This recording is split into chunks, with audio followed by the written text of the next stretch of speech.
Previously on Haseo Reviews. Plus, it's not like I've deliberately avoided mentioning a certain game this whole time. Capcom definitely didn't attempt to reboot the franchise with a mediocre Western developer who shat all over the franchise's legacy, sold poorly, and caused the franchise to go into stasis for over 5 years, right? Right? Oh no. And now, the dull conclusion.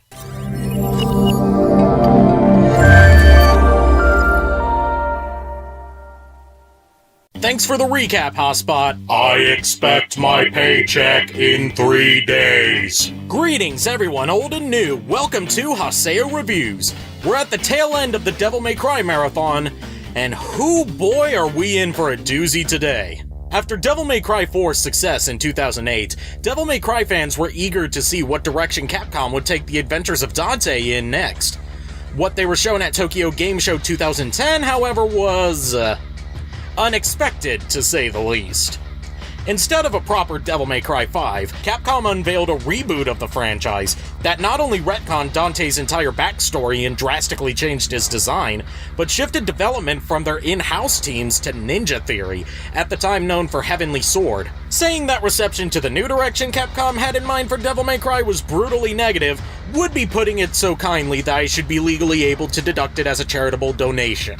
What ensued was 3 years of back-and-forth marketing struggle, with Capcom attempting to appease an unhappy fanbase by setting DmC, as it would come to be known, in an alternate universe, and altering Dante's design slightly, fans flinging hatred and bile towards Capcom and Ninja Theory, and Ninja Theory generally trolling their haters in interviews and trailers. Eventually, January 2013 came around, and the game was released to the most polarizing response that any game in the series has seen to date.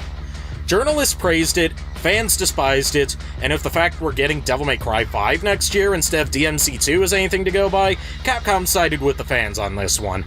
But does this game deserve the hatred it gets? Is it truly a bastardization of Devil May Cry's legacy, or is it simply a case of a game that would have fared better if it didn't have such an iconic brand name attached to it? Let's dive headfirst into DmC, Devil May Cry. As usual, I'm starting off with a plot summary, so skip to the timecode on screen to avoid spoilers. As previously stated, DmC Devil May Cry takes place in an alternate universe, and serves as an origin story for our new version of Dante. Here, Dante lives in the outskirts of Limbo City, a seemingly peaceful town. However, there's more to this town than meets the eye. After a night of partying and sex, Dante is awakened by a mysterious girl named Kat, who wants him to come with her. After passing into the demon realm, which is confusingly also called Limbo. Side note, don't give your city in your parallel world the same name, it's lazy. Dante fights off some demons and retrieves his sword, guns, and coat. He accompanies Kat to the headquarters of a vigilante group known as the Order, who are totally not based on the internet hacktivist group Anonymous, led by a man named Virgil, who claims to be Dante's brother. It's here that we learn that Dante has amnesia, which is immediately cured by a trip to Dante and Virgil's old house. Why did Ninja Theory introduce amnesia as an element in their story if they're immediately going to remove it in the next scene? Because fuck you, that's why! After regaining his memories, it's explained that Dante and Virgil are the half-demon, half-angel sons of the demon lord Sparta and the angel Eva. An angel named Eva, the Latin version of Eve. How clever. Eva was killed, and Sparta was imprisoned by an evil demon named Mundus, who now rules over humanity with an iron fist. How does he manage to control humanity without them even noticing? Through a combination of propaganda, drugging them through a popular energy drink, and debt. Yes, Ninja Theory's idea of a fresh take on social commentary is just to rip off the plot of They Live, but with none of the humor. Dante joins forces with the Order, and he, Virgil, and Kat formulate a plan to take down Mundus by dismantling his empire piece by piece, starting with the destruction of the plant that makes Virility, the world's most popular soft drink. Dante and Kat sneak into the factory, and Dante faces off against... Okay, that's literally the Slurm Queen from Futurama. They say it's a succubus, but look at it! It's a giant slug monster that secretes a liquid that's bottled and sold as soda.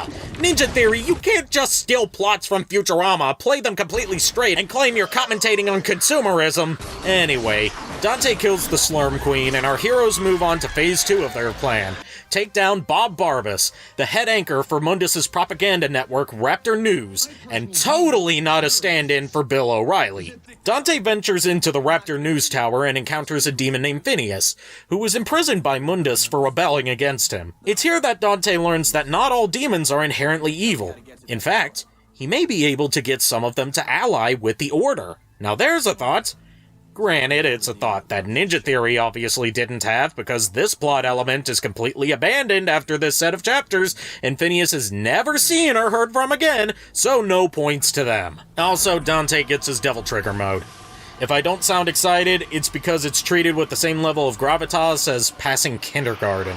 Dante faces off against Dill O'Malley and defeats him, but not before he's shown that the SWAT team has found the Order's hideout and are raiding it. Dante rushes to HQ to rescue Kat, only to fail. While wondering what to do next, Dante and Virgil receive a video message from Mundus himself, demanding that Dante turn himself over in exchange for Kat's freedom, while unintentionally revealing that he's unaware of Virgil's existence. Virgil refuses to allow Dante to save Kat, and in response, Dante reveals to him some juicy information that Phineas gave him, namely that Mundus's concubine, Lilith, is pregnant with his child. This gives them the idea to kidnap Lilith and hold her hostage in exchange for Kat's safe return. By the way, real creative there, naming the slutty demon Lilith Ninja Theory. I've never seen that done before. Dante infiltrates a nightclub that Lilith owns and hunts her down through a series of extremely padded out trials that just scream, "We had no idea what to do here, so we wasted your time," and faces off against Lilith and her fetus. Somehow the battle doesn't harm the unborn child in the slightest, and keep that idea pinned to the side later. And Dante subdues Lilith, taking her back to his hideout where he records a ransom video and sends it to Mundus. The prisoner exchange is set up, and Kat and Lilith are freed to their respective sides. However, just before Lilith can escape to safety, Virgil snipes her in the stomach, killing Mundus's baby, before shooting her again in the head, killing her as well. Mundus, monitoring the entire situation, is enraged and draws power from the Hellgate in his office to destroy a large chunk of the city. However, in doing so, he drained the Hellgate of its power, providing Dante and crew with an ample opportunity to break in and take down Mundus once and for all. Dante and Virgil sneak in separately, with Virgil handling security while Dante goes after Mundus directly with the intent to draw him away from the Hellgate, cutting him off from his power supply and making him vulnerable. Dante and Virgil make it to the top of the tower, and Dante meets face-to-face with Mundus, exchanging insults with the Demon Lord until he's enraged enough to attack Dante directly. Virgil uses his Yamato sword to close the Hellgate, sealing off Mundus's power source and destroying the boundary between the human world and Limbo, allowing demons to run amok and cause havoc worldwide. Did it, Patrick! We saved the city! Realizing he's been bamboozled, Mundus goes berserk and attempts to kill the two brothers.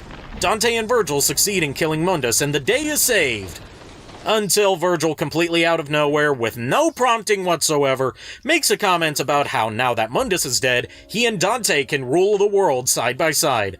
Dante doesn't take the idea of a world ruled by him and Virgil too kindly, and the brothers face off because, I guess Ninja Theory realized that they went a whole game with both Dante and Virgil in it without them trying to kill each other at least once. Kat breaks up the fight before Dante can deliver the killing blow on Virgil, and Virgil escapes as Dante and Kat walk off into the sunset. Where to begin? Where to begin? The story is, to put it mildly, a clusterfuck.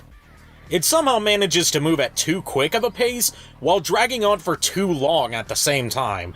There isn't a single likable character in the whole plot, we're never shown the effects of Mundus's enslavement of humanity, and, come to think of it, none of the humans seem to be upset with how things are to begin with, meaning that our designated heroes just upend the whole world's order and unleash unspeakable chaos on an unsuspecting public just to get revenge on Mundus.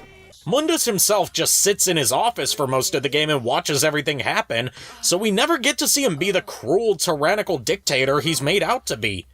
Ninja Theory, here's a storytelling 101 lesson for you when you're working in a visual medium like film or video games. Show, don't tell. Show us how humanity being enslaved by demons has ruined the world. Show us how evil Mundus is. Don't just have Virgil dump exposition on the player every now and then to reassure us that we're totally the good guy in this fight. And as for Virgil, by God, this is a lame depiction of him. He sits in the background and does nothing most of the time, and the twist about him being evil all along has absolutely zero foreshadowing or build-up to it whatsoever. What's truly laughable here is an infamous quote from one of the development documentaries, which you can still watch on the official Devil May Cry YouTube channel, where one of the voice actresses claims that the story is almost Shakespearean in its themes. If you really want to compare this to the works of Shakespeare, this is less A Midsummer Night's Dream than it is A Midsummer Night's Rave. Also, there are plot holes everywhere, even if you aren't actively looking for them. Mundus has the ability to monitor literally everything in Limbo City at once, but somehow never found out Virgil existed?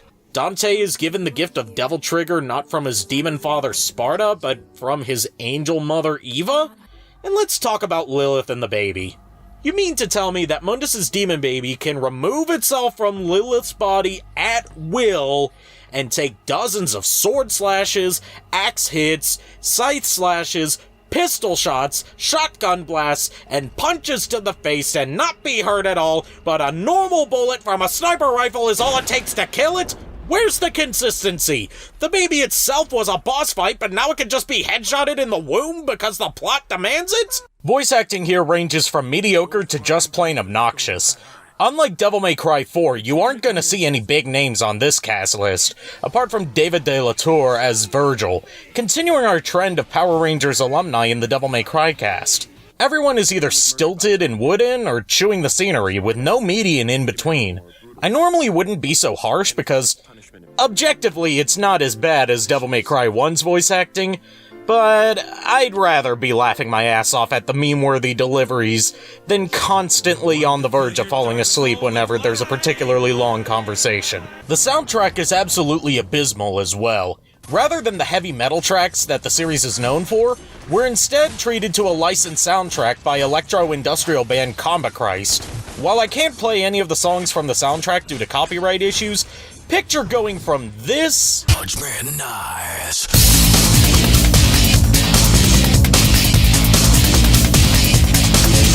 to this.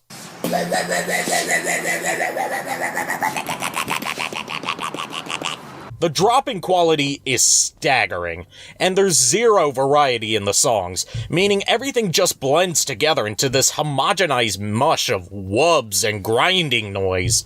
It eventually got to the point where I stopped noticing when music was playing at all, which isn't helped by the atrocious sound mixing, where sound effects are way too loud compared to the music and voices. For the first time in Devil May Cry's history, rather than being made in an in-house engine allowing for a specific, rich, beautiful color scheme like we saw in Devil May Cry 4, DmC is made using Unreal Engine 3.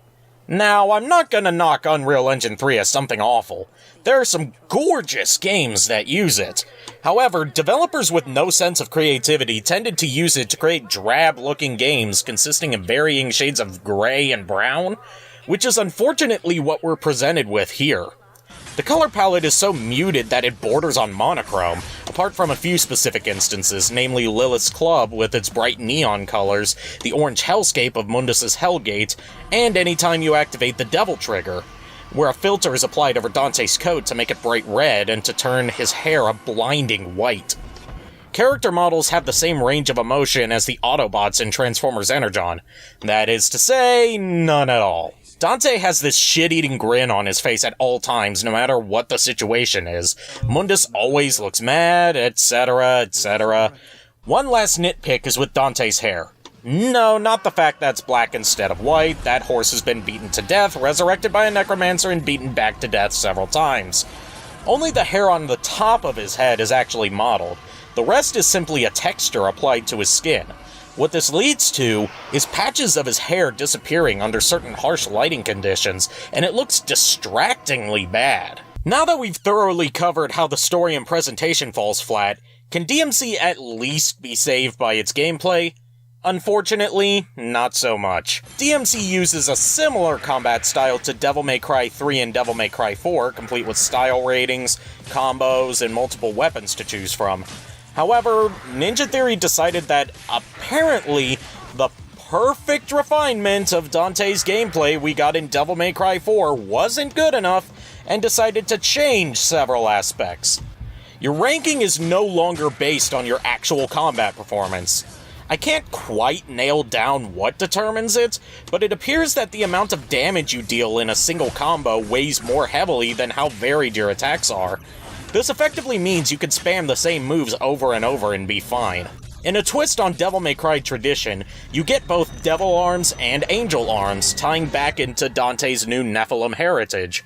What this essentially means is you get 2 slow, heavy-hitting weapons and 2 fast-ranged weapons. You can only have one of each equipped at once, ditching the real-time weapon rotation that Devil May Cry 4 had. In an attempt to keep you from using the same weapon set throughout the whole game, you essentially run into what are essentially roadblocks that force you to use a specific Angel or Devil Arm to progress. For example, a cracked wall that can be broken down with the axe. Dante also gets a grappling hook that allows him to either pull objects and enemies toward him, or pull himself toward them.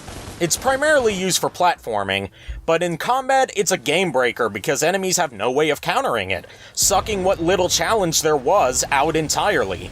I suppose that in an attempt to counter the easy combat, Ninja Theory made healing items extremely scarce, but I only found myself healing less than 5 times total throughout the whole game. The game as a whole is entirely linear compared to previous entries. There's no room or reason to explore, just go from point A to point B. If you do find yourself straying off the main path, you may find a secret challenge room, which is locked by a key you need to find. Luckily, any key works on any door, but this is an unnecessary extra step for something that the first 4 games did just fine. In addition to the linear design, there's now a much heavier emphasis on platforming. Thankfully, this is pulled off passably, but without anything unique or impressive to set it apart from other 3D action games. You do get an air boost move later in the game, but it's so limited in its use that it's essentially just a contextual button press. Devil Trigger returns once again, but it's completely revamped in a way that makes it entirely useless. Instead of simply increasing your speed and attack power, it now increases your attack power and causes all enemies on the screen to float in the air. In theory, this makes them sitting ducks, but in practice, they can easily escape your combos or even float out of range of your attacks. Take my word for it, you will never find yourself using Devil Trigger voluntarily in this game.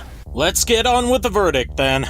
DmC is a wholly unnecessary and pointless reboot of a beloved franchise that tries to appeal to newcomers and keep the core mechanics of the original intact, and fails hard at both.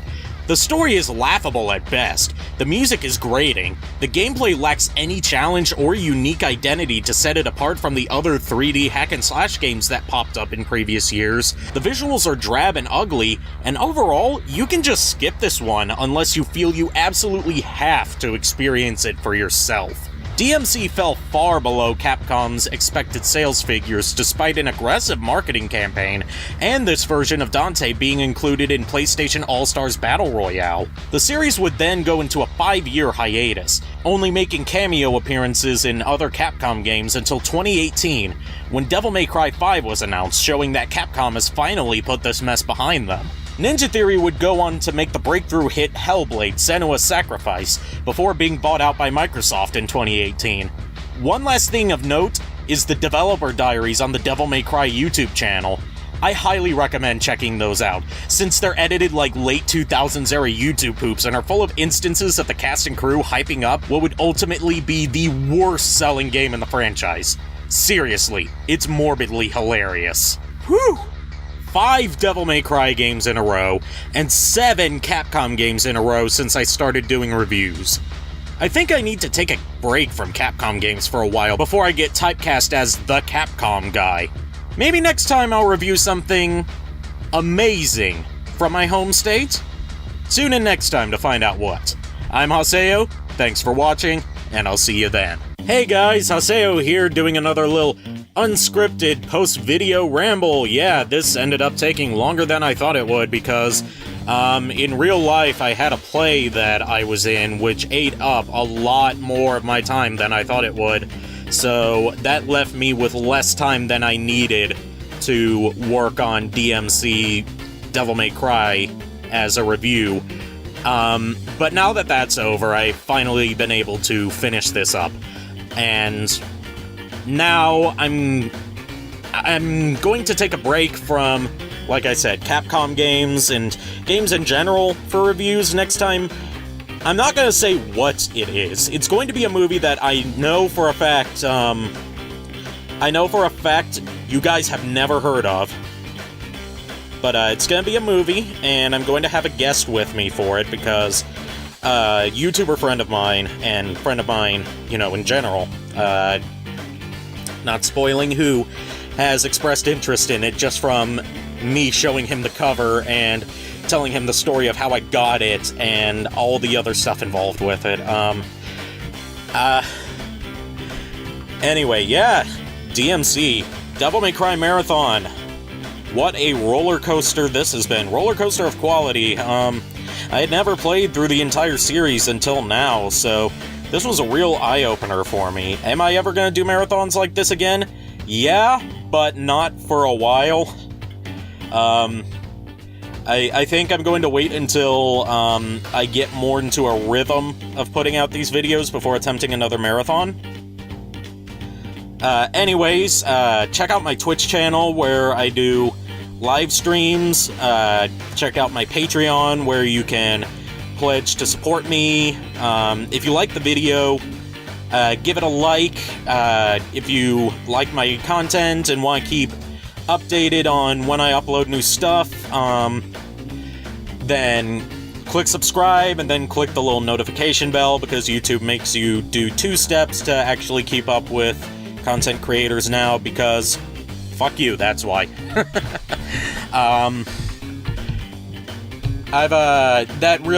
That's really going to help the channel grow if you do that, so I would really appreciate that. If you've got any thoughts, comments, concerns, leave a comment. Yeah, and oh yeah, I've got merchandise now, which I'm selling on Streamlabs. Link to that, depending on whether YouTube allows me to link to it in a card or not, it'll either be in one of the end cards or it'll be in the description. Check either one of those. I'm not sure how it's going to work out prior to this. Right now I'm selling some t-shirts, some coffee mugs, and some phone cases, and some posters and stuff. And also, I hope you guys like my new logo and introduction. I got those done by some wonderful guys on Fiverr. I'll post a link to them in the description if you want to use their services, because I highly recommend them. Anyways, I've been rambling on for long enough now, padding out this video for too much, so before this goes on to be ridiculously long, thank you so much for tuning in, thank you so much for watching, and I hope to see you in the next video whenever that comes out. I'll see you then. Later.